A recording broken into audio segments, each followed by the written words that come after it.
children, the most precious objects they gave to them to protect. How could that be if they're our enemies, mortal enemies? Because they're not. It's not a religious conflict. That's a Zionist ploy of accusing everybody of being anti-Semitic. You want peace? You want to have a conference here of peace? Step back and look and read the facts. Not the facts that's been misconstrued by the Zionist propaganda. The facts that are realities. The facts on the ground. How we've been living for hundreds of years in Yemen, in Morocco, in Tunisia, in Palestine, in Egypt. What Arab land have not Jewish people been living together with Muslims without any human rights groups? Tell me what land the Jews did not live in harmony with the Muslims. In Iran, we have over 25,000 Jews there, thank God. Why? Because this is not a religious conflict.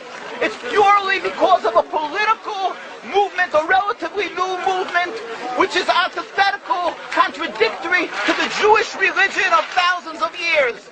Judaism is spirituality, a religion of compassion to emulate God. Zionism must be created 100 years ago by atheists, people who have abhorred religion, who wanted to transform Judaism from religion to nationality, to a purely materialistic base, godless in its essence. That is not Judaism, and they have no right to use the name of Israel. They've usurped our name, they've stolen our symbols, and they've stolen our identity. And they are causing death and destruction, year in and year out. For over 50 years, death and bloodshed has not stopped because of a pure ideological belief called Zionism. They sacrifice on their idol bodies, human beings, hearts, souls. They rent, they've destructed houses, they've destructed people's lives. What can we do about this? Let's step back and think. There is a solution with God's help. If we would put away the politics, then we could know that we've been living and coexisting together. We most profusely apologize to the Muslims, to the Arabs, what has been done to them. And then we can return and make restitution for what has been done to them. And then we will be able to live in harmony. Not an Israeli state, a one Palestinian state. One state as we have been living for hundreds of years. There will be peace. And you will see that this 50 years has been a nightmare, a mirage, and nothing to do. Pure fear-mongering. That's what Zionism does. It's panic, going into a theater and yelling, fire, fire. That's what Zionists do. We've been living with the Muslims.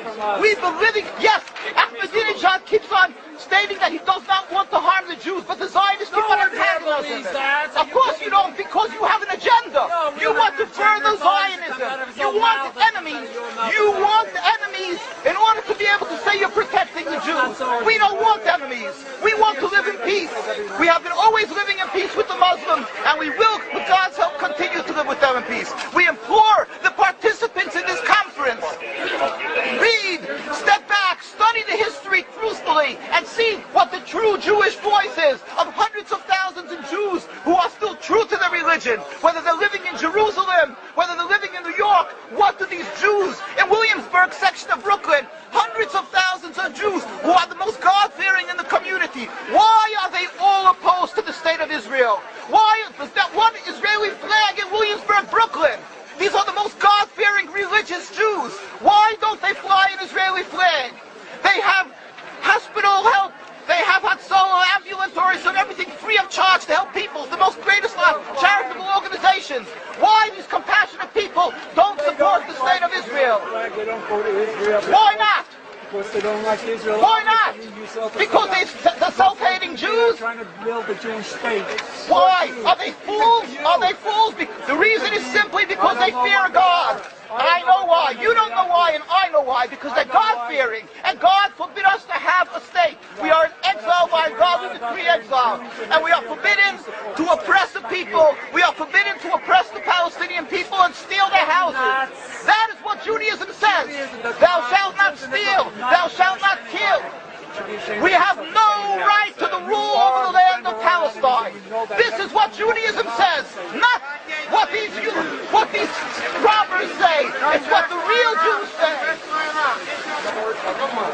This is what Zionists are doing. Beating Jews, beating Orthodox